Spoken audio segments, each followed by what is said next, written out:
So it's my pleasure to welcome you all here today. Great to see so many of you in attendance.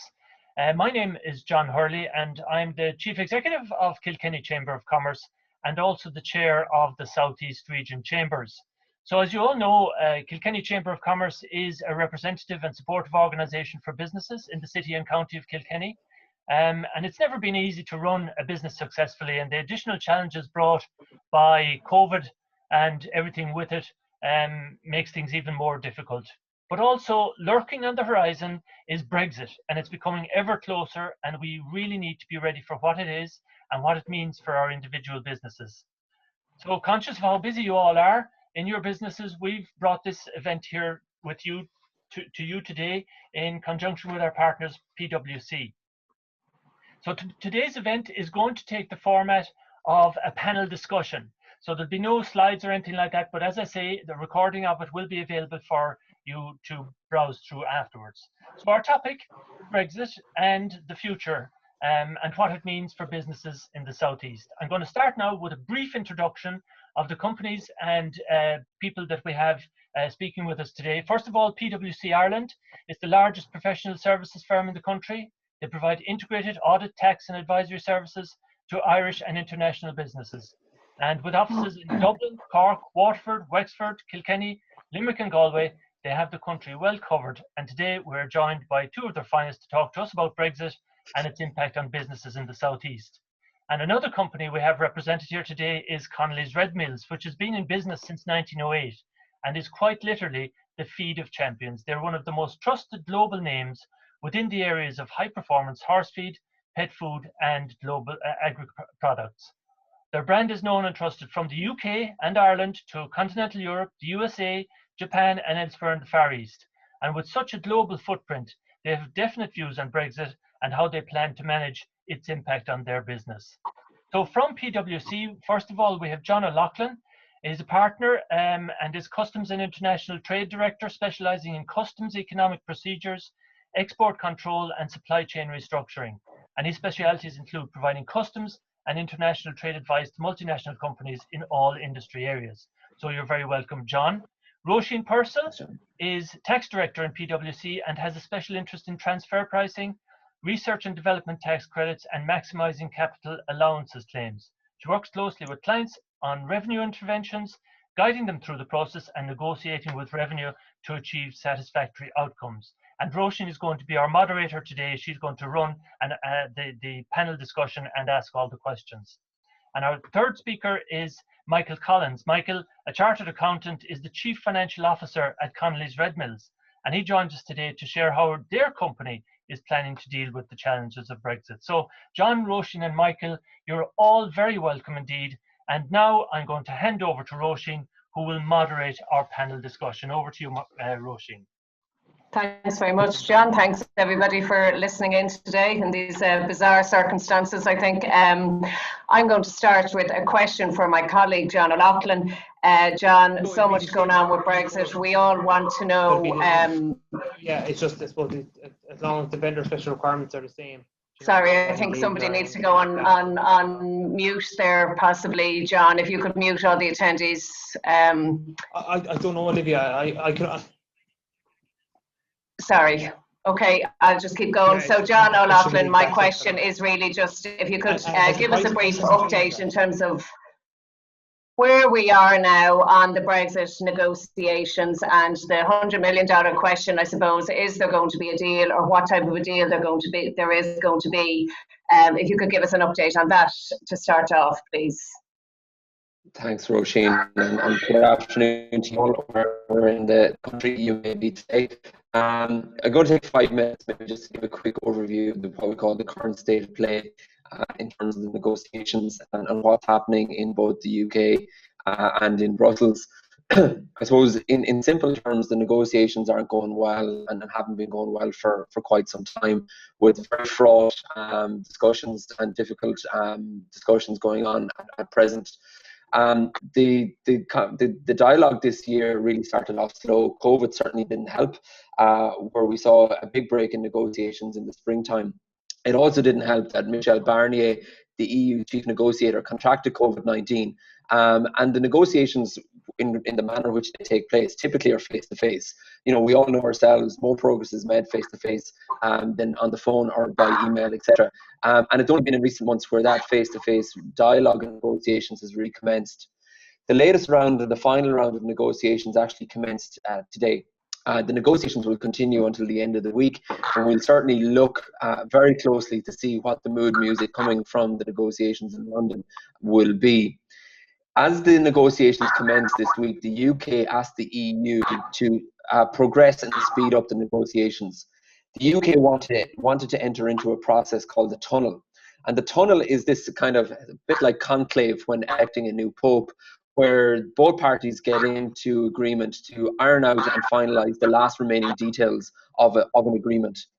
The UK or the EU pushed back in the UK to say at this stage they're not ready to progress to tunnel, and that there's a lot more work and progress to be made before that actually happens. Yesterday, the EU-UK joint committee met up, and that's a delegation from both the EU and the UK. And that joint committee is effectively responsible for finalising and agreeing the rules by which the UK and the EU will trade post-Brexit, and a lot of which is to do with the Northern Ireland border, east-west and north-south.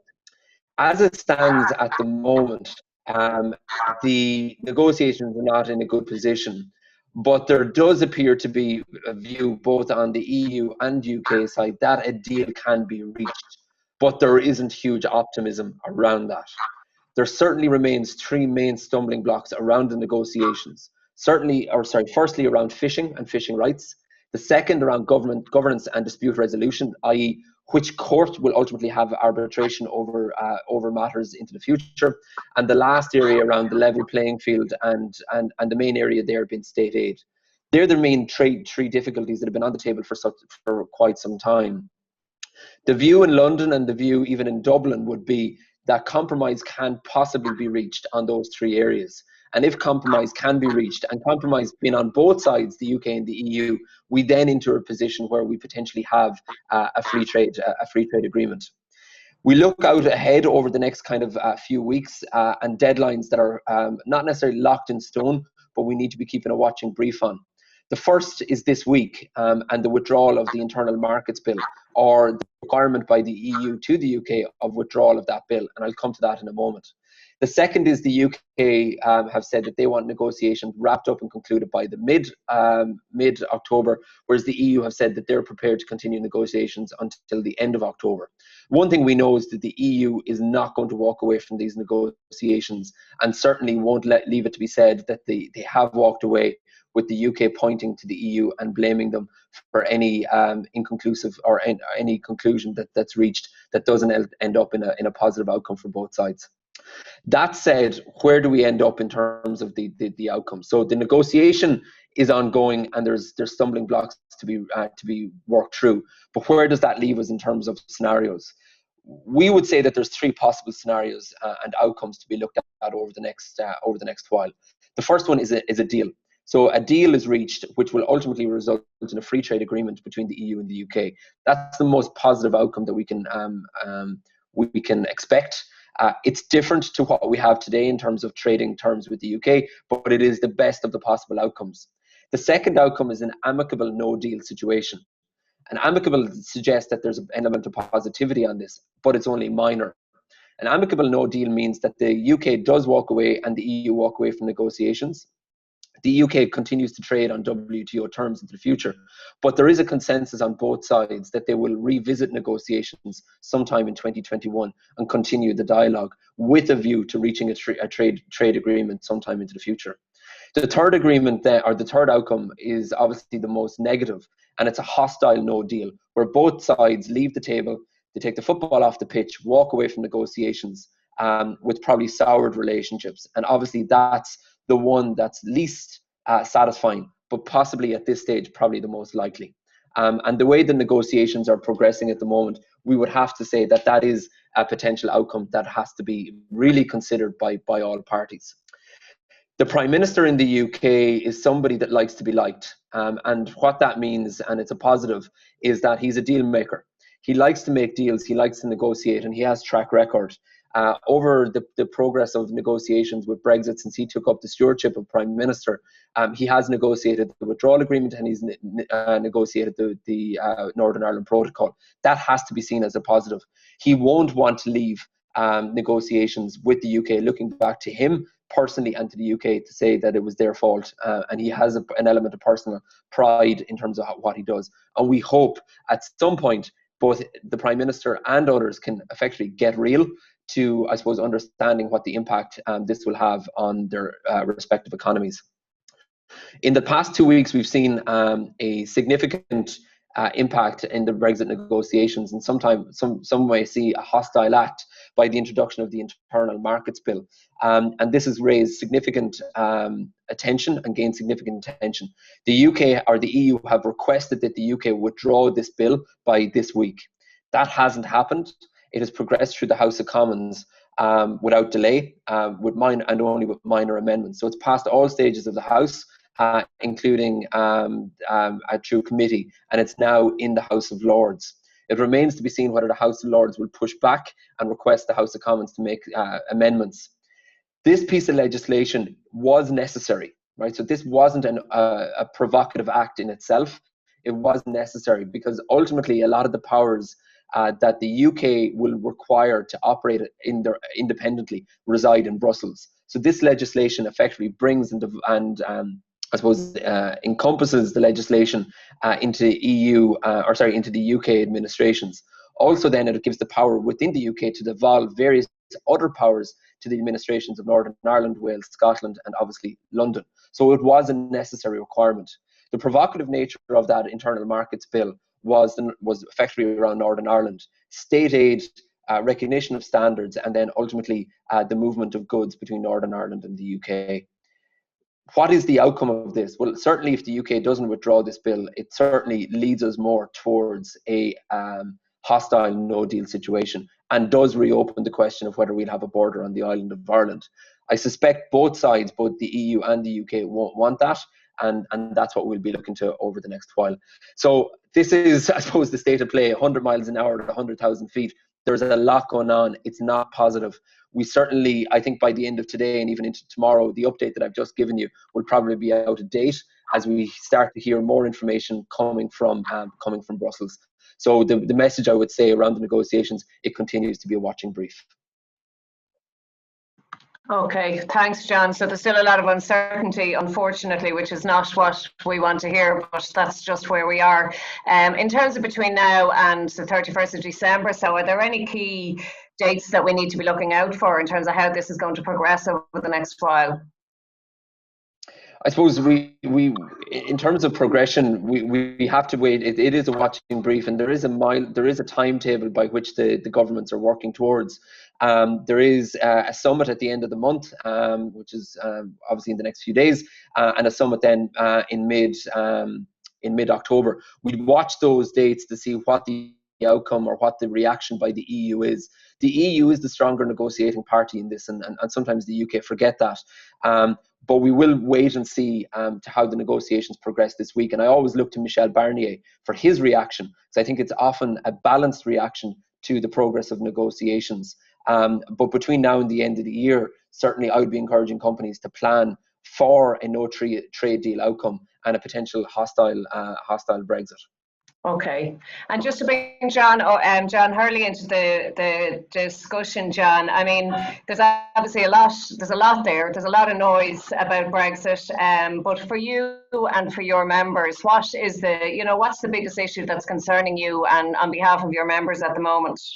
Well, certainly, as John has outlined there, one of the great dangers, really, from our perspective, is the danger of apathy and fatigue. It has seemed to be like a never-ending story. We've been talking about Brexit seemingly forever. It's hard to remember a time when Brexit wasn't part of the conversation. And indeed, the reality simply is that the deadline is looming, and there still is a lack of clarity. There's great uncertainty. And I think that's the greatest danger, is this uncertainty piece, is because what that causes is that businesses withhold from making decisions, from making investments, and from making proactive, significant plans for the future. None of that is good for business. So really what we need is to see progress made along the lines of what John was talking about there, so that at least we know what we've got, where we're headed, and then businesses can start to plan again, because it's such an important function within businesses, not what you're doing just today and next week, but into the coming months and indeed years, and businesses can't plan with any degree of certainty at the moment.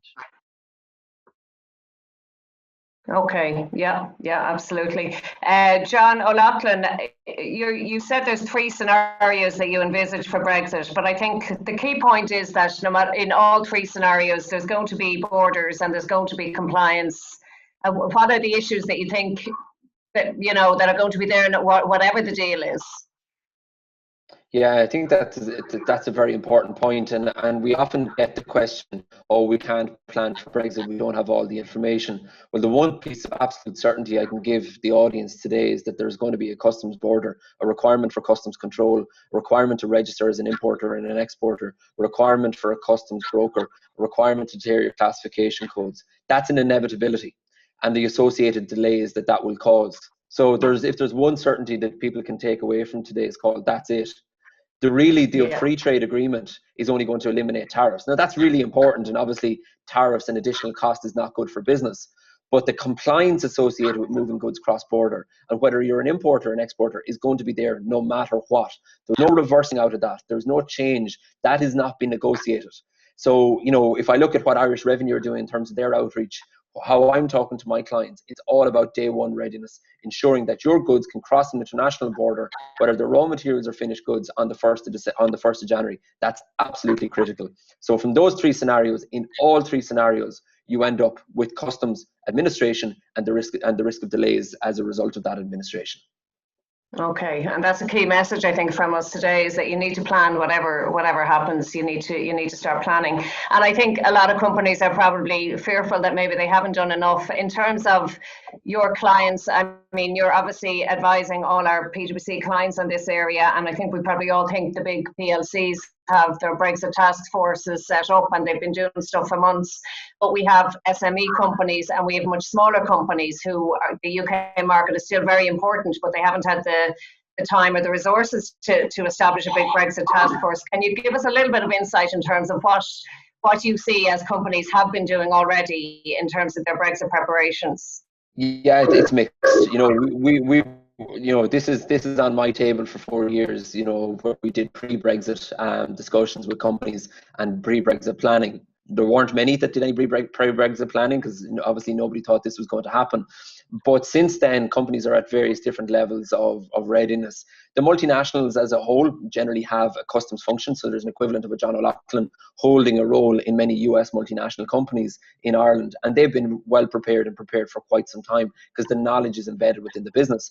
But once you go into the PLC sector, you go into large privately owned businesses and further down into SMEs, it's mixed. There's a lack of knowledge, a lack of information, because the main trading partner was the UK and there was never a customs requirement before. But now there is. The knowledge doesn't exist, and companies are coming to us with very basic questions around, what should I do? What is an EORI number? What is a broker? Where do I get a broker? What do I need to do? How do I calculate tariffs? How do I minimize?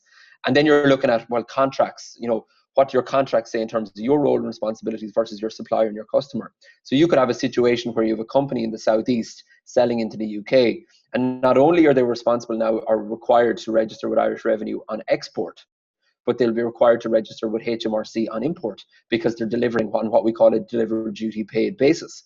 So that means that they're going to have to VAT register with HMRC, get an EORI number, deferred account, broker, all these other aspects, where previously you thought it was only an Irish issue. Companies are now going to have Irish and UK issues, and that's been overlooked. But really, really important in the time that's left is to get the house in order. And if you come back to the mantra of day one readiness, can I trade cross-border 1st of January? That's the exam question that has to be answered. If you're satisfied you can, brilliant. If there's doubts, if you can't, engage with somebody, whether it's Revenue or somebody else, to get the support and help that you need so your business can continue to trade. Yeah. And John Hurley, do you think, is that reflective of what your chamber members, do you feel that people are prepared, or is there a sense of panic at this stage? Yeah, well, as John has outlined, it really varies from one company to the next. And mind you, the smaller the companies become, the less, I suppose, they have in terms of resources and in-house expertise. And I guess really the important thing there is for them to not just put the head in the sand and forget about it and hope that it'll go away. It's not going to go away. They need to engage and avail of the supports and that are out there. And I mean, the other thing too, that, as if Brexit, a big challenge like Brexit wasn't enough on its own, along came COVID as well. And COVID really has taken over all the conversations for the past 6 months or so. Indeed, COVID has caused a virtual shutdown of nearly the whole economy there for a period of time in the early stages. And it continues to challenge businesses and how we think and how we do and how we plan our businesses. And it depends very much on which sector you're in. Different sectors have been affected in different ways by the challenges of COVID. But like the kind of key thing as well is that Brexit made it difficult to plan. The uncertainties of it, the uncertainties of COVID are the same thing. They bring their challenges as well in terms of what's going to happen next, and what that'll dictate what I'm going to do today is what I'm expecting will happen in a week's time or so. One thing that we are certain about is that Brexit is coming, and we need to be putting in place the sort of measures that John has been talking about. Okay, thanks, John. And Michael, I'll invite you into the discussion at this stage. In terms of Connollys Redmills, obviously it's a very successful business and very export orientated, and the UK market is very important to your business. So could you just tell us a little bit about the business, how that is so important to the export market and the UK element, and just what UK or what preparations you have done in Connollys Redmills for Brexit so far? Okay, thanks, Roisin, and hi everyone. I hope you're all well. So just a little bit about Connollys Redmills for those of you who don't know us. We're in business since 1908, a fifth-generation family business owned by the Connolly family. We're known nationwide for our high-quality farm, pet and horse feeds, and we've well-established export markets on the pet and horse side of things. In the last decade or so, we've diversified into animal nutritional, supplement and healthcare solutions through a number of acquisitions. At this stage, we have 5 manufacturing facilities, all based in Ireland. 30% of our turnover is exported to over 50 countries, and we employ about 360 people. Our export journey began back in the mid-1980s when we started to export horse and pet food to the UK. At around 10% of total sales, the UK is obviously our oldest and still our most important export market, and it's the one where we see the greatest potential for growth. Exports further afield took off about 15 years ago when we developed a packaging technology which enabled us to extend the shelf life of our product from an average of 4 months up to 12 months. And from there, with that technology, we've had steady and very manageable growth. So we've built the product range, we have a strong commercial and technical team with all the back office support.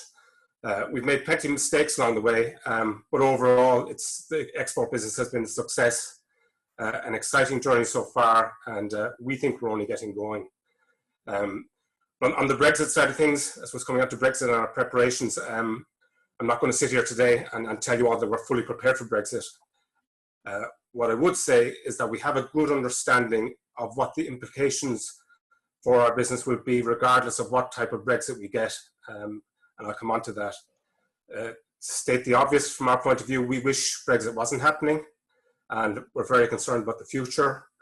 There will no doubt be certain opportunities coming out of it, but as things currently stand, it's an overwhelming negative for our business, as it is for the country, especially if we're into tariffs.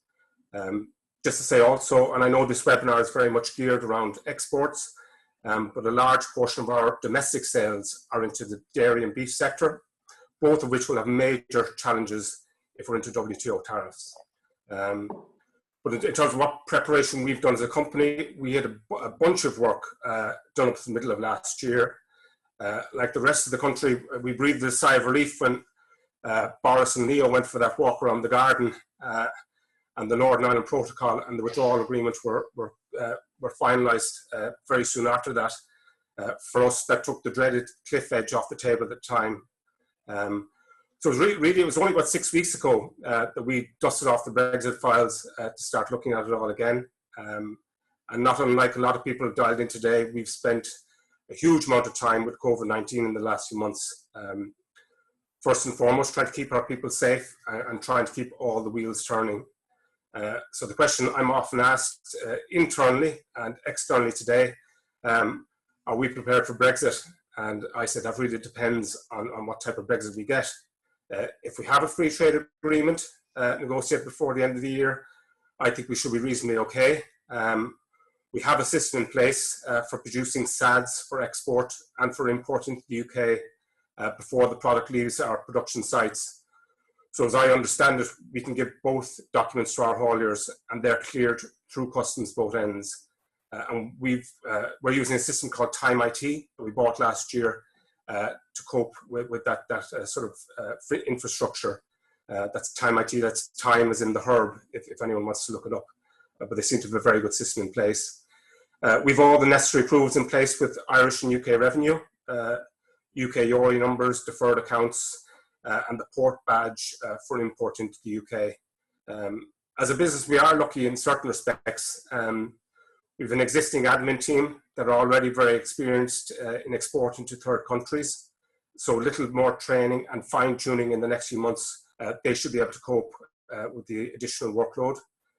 In terms of workload, we have 2 long-established UK trading subsidiaries, and we sell on to our customers in the UK through these. So that's easing the complexity of the paperwork that we have to deal with. So typically, as of now, 1 load, 1 container might leave Ireland, and that will be destined for direct delivery to 10 customers. But instead of needing, say, 10 export SADs and 10 import SADs on January 1st, we just have 1 of each. Because that whole container has been sold to our UK subs. Thankfully, we avoid the land bridge for all sales to the continent, so we don't have that complication with Brexit. We are planning, as we planned actually late last year, to get several months stock into the UK before year end, because free trade agreement or not, we're likely to have major disruption at ports. So we're currently organising warehouse space to get maybe the sort of 4-month stock into the UK before the end of December. Also, over the last 18 months, we've been looking at our supply chain on the input side of things, and we've adopted the policy that if we can source inputs from EU suppliers as opposed to UK ones, we're doing that. And more or less regardless of the cost, just from a protection point of view, if there's a material difference, obviously we think differently, but we're trying to replace those UK suppliers with the EU ones. If we've the amicable, I suppose, or the hostile Brexit, as John O'Loughlin referred to, and I'll call it simply say a Brexit with tariffs, it's a totally different scenario for us. I mentioned earlier that the UK, as our market, is one with the greatest growth potential. Since the vote to leave in 2016, our strategy has been to run our UK business on the basis that Brexit with tariffs could happen, but that it more than likely wouldn't. We still believe that, but we're trying to prepare for the worst. So in the last few years, I suppose with that strategy, we've continued to invest in the UK. We've taken on new employees. We actually increased our exposure earlier this year to the UK by acquiring a UK manufacturing business in March.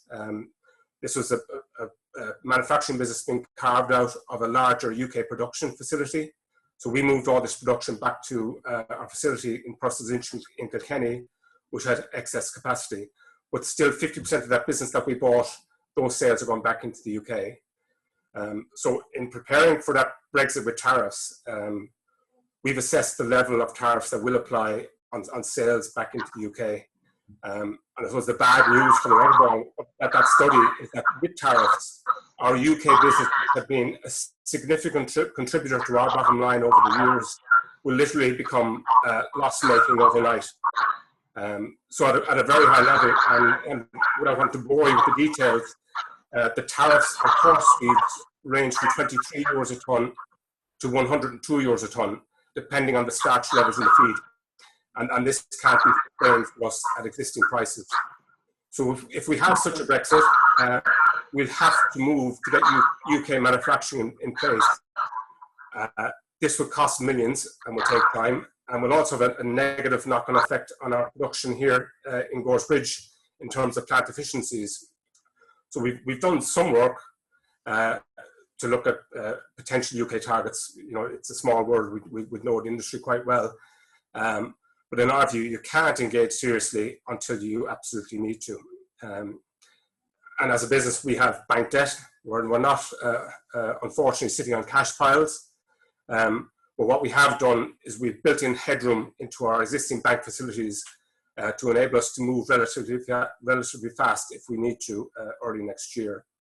So I suppose really we're sitting on the fence. We're adopting a wait and see approach. If there is a free trade agreement, it wouldn't make any sense for us to manufacture in the UK. We've a production facility here in Goresbridge with plenty of capacity and all the infrastructure built around production here, including laboratory testing, etc. On the flip side, if there is a Brexit with tariffs, it wouldn't make any sense not to be manufacturing in the UK. So I suppose in simple terms, if there's a Brexit with tariffs, our plan is threefold. We will look after our customer at all costs and continue to supply them. We need to give our customer assurances, and we've done that consistently. We'll be forced to absorb losses until we're in a position to produce ourselves in the UK. I know this is a luxury that not all businesses have, and we hope that we won't have any adverse shocks to our business that would prevent us from being able to do that.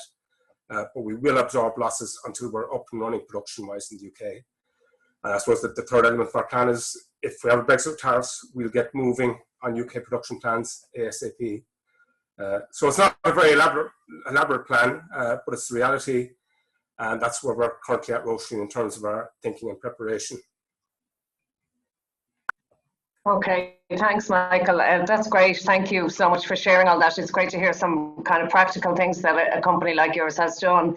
And I suppose it sounds like you've done a lot, given, you know, you've done what you can. Unfortunately, the reality is, as you say, there may be losses if there isn't a deal, and that's a reality for a lot of companies.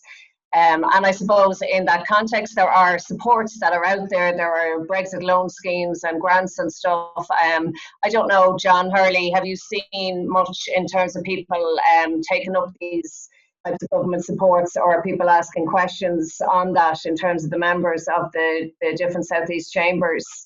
Yeah, certainly. A large raft of options available in terms of supports for businesses, and we've seen companies doing different things in that space. But it is key. There's essentially two kind of questions to ask. One is, where might supports be available from?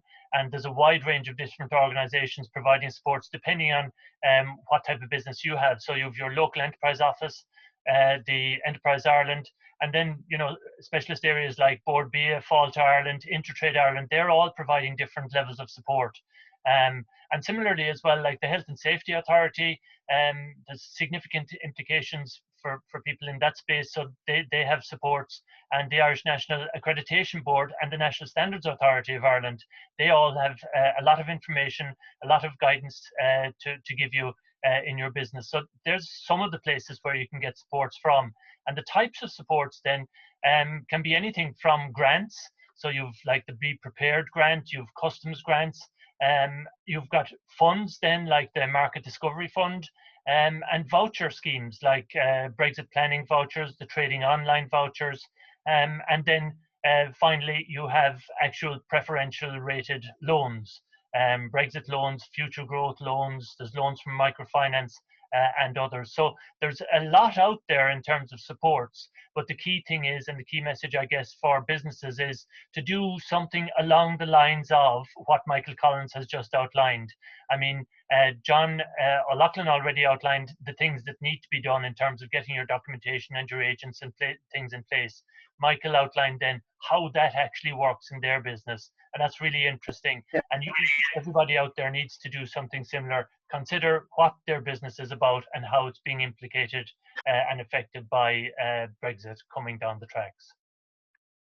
Thanks, John. And just to go back to you, John O'Loughlin, I mean, in terms of, you know, what do you think for companies between now and the end of December? What are the, you know, what do they need to do? What are the no regret actions that they absolutely have to do? If you could kind of summarize them for us.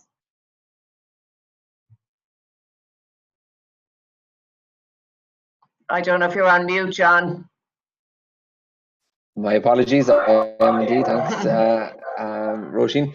But Michael said out well a couple of things that the business has done, and again, that's very proportionate to his business.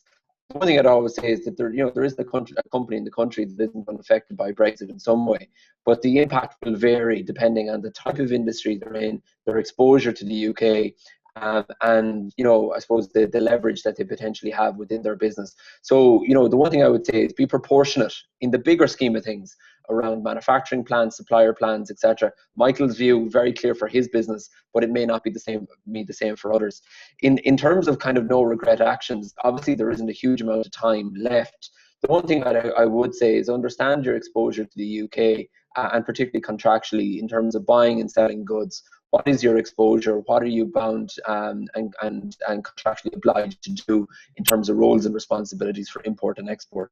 Get your EORI number if you don't have it already. Engage a customs broker, and a customs broker is often a freight company that lodges and prepares and lodges the customs documentation on your behalf. Upskill your knowledge around customs, because what you don't want to do is just be operationally winding the handle. You want to be able to provide strategic input to the business and make decisions around strategic sourcing, change of suppliers, etc. But that has to be done on a landed cost basis, meaning that you're assessing and calculating tariffs and costs based on the landed cost, not just on the pure cost of goods, so pure and tariff inclusive prices. Have a method to pay the customs duty, so when customs duty becomes owed, you need to actually have a method of paying it to the customs authorities, and there's various ways of doing that. And then obviously the overall financial impact for the business. There are kind of 4 or 5 key actions that can be undertaken now very easily, but without taking each one of those actions into account, you do run the risk of not being able to trade post-Brexit or post-1 January. Post-1 January then, there's other actions that can be taken, many of which Michael talked about. It's reassessing the supply chain, reassessing whether tariffs are in place or not, and you are looking at manufacturing locations, suppliers, all those kind of different things as being a wider discussion. The last point I would leave as well is that if you are reliant on a partner in your supply chain, so perhaps you may not be importing, but your supplier imports. So your supplier down the road imports from the UK. If they're not ready, you're not ready. That's the simple message. So all parties in the supply chain have to be Brexit ready, because if they can't import their product and sell it to you, well then you're not in business and you're not selling product. So you also need to make sure that your partners in the supply chain are Brexit ready. And just because companies say they're Brexit ready doesn't necessarily mean they're Brexit right. Always trust and verify the controls that they have in place and the Brexit plans. We saw over the last 12 months or so where companies thought they were prepared and weren't, because they weren't working off the right assumptions of what Brexit meant for their business and what it meant in terms of goods crossing borders. Okay, thanks. And in terms of going forward, and like we have to be a little bit tied up on what has to be done and the negative side of things. But do you think if we're into 2021 and everybody gets established and understands their customs requirements and gets into the routine of doing what they have to do, which every business will get to eventually, and we all just have to remember that. I mean, there must be opportunities out there as well. Could you just talk a little bit about what would be the positives here for Irish companies? Yeah, we enter a new normal. I suppose that's the critical thing, the new normal, and it's going to take a little bit of time, whether it's months or years to get used to what that new normal is, but there will be a new normal.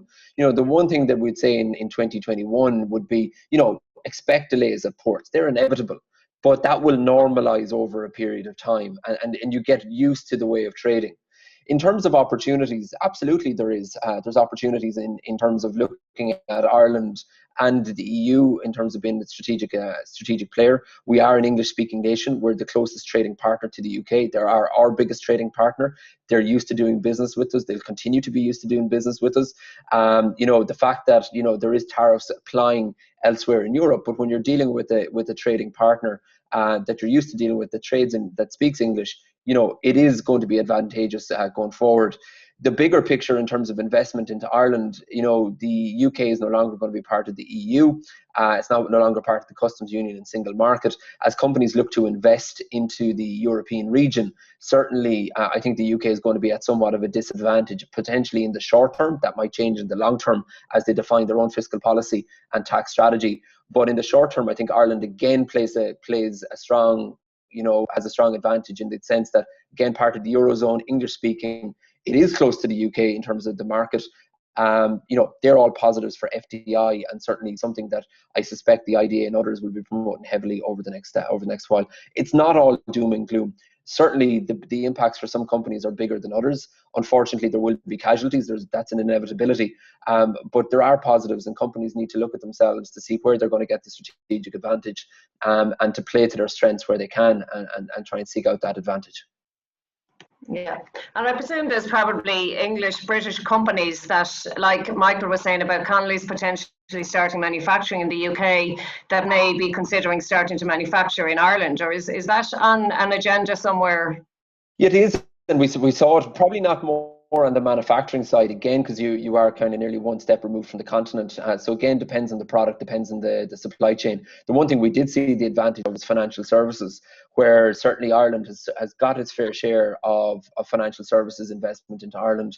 We've seen the likes of Barclays and others invest significantly, obviously pre-COVID, in terms of big numbers, and down close to their own offices on the quays. We've seen that, the bricks and mortar and the people going into those offices. So that's obviously been positive.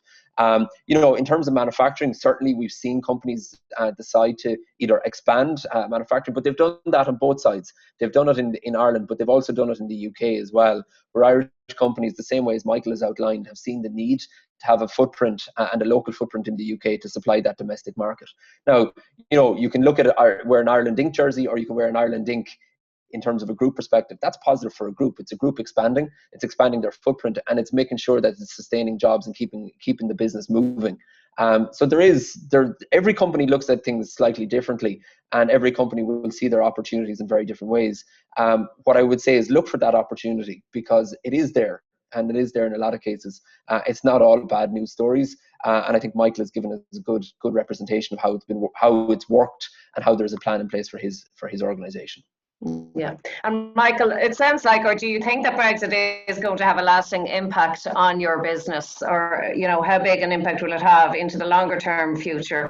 And also, if there are people listening who are exporting to the UK, or that's a very important market for them, is there any advice you would have for those companies? I suppose firstly, I think if there's a free trade agreement, Roisin, I think we could, we all get used to, say, the paperwork and the logistics.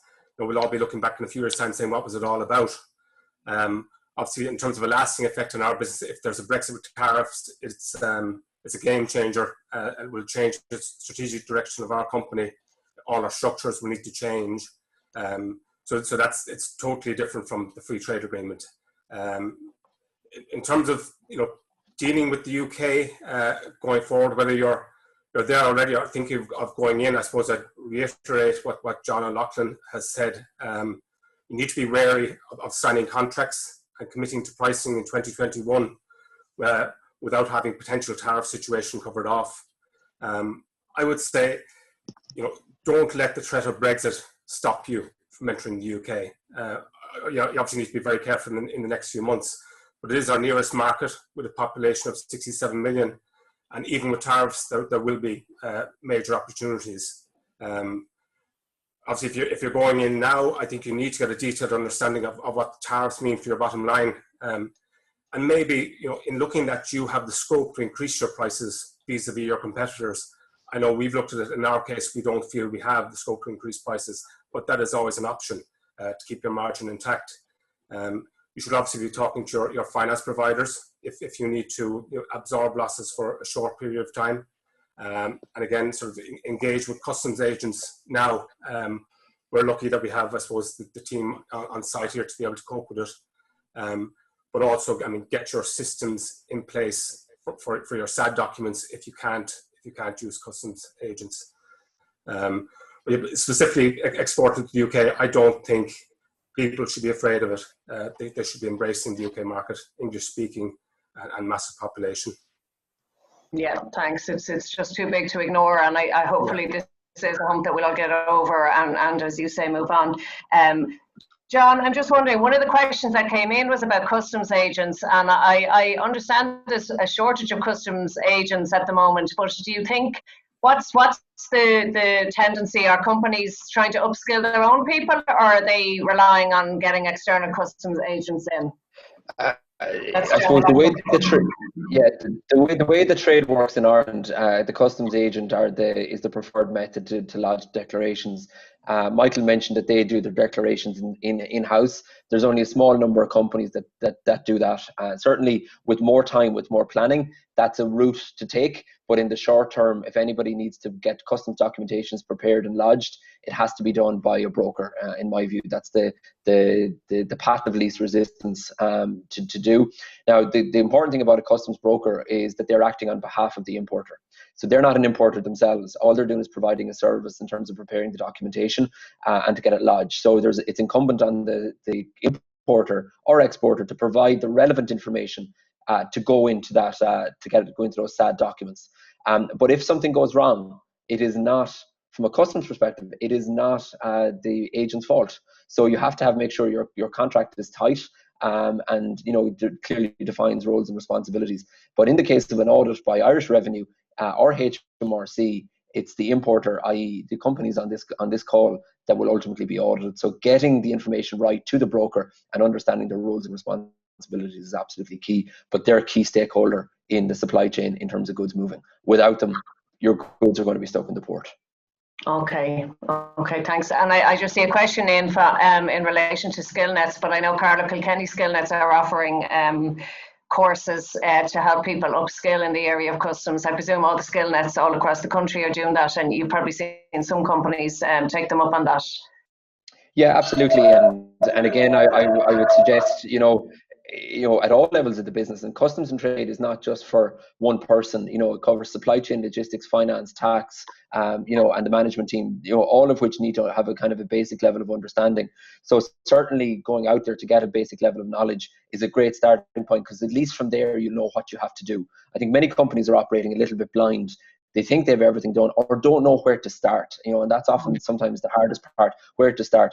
Courses like this, run by Skillnets, by the Chambers of Commerce and by others, local enterprise boards across the country, are good, and certainly would recommend attending them. Revenue are also running a number of roadshows, and again, I would suggest, obviously given that they're now virtual, you take the time to join, and I'd certainly think it'll give you some insights in terms of what to do next for Brexit planning.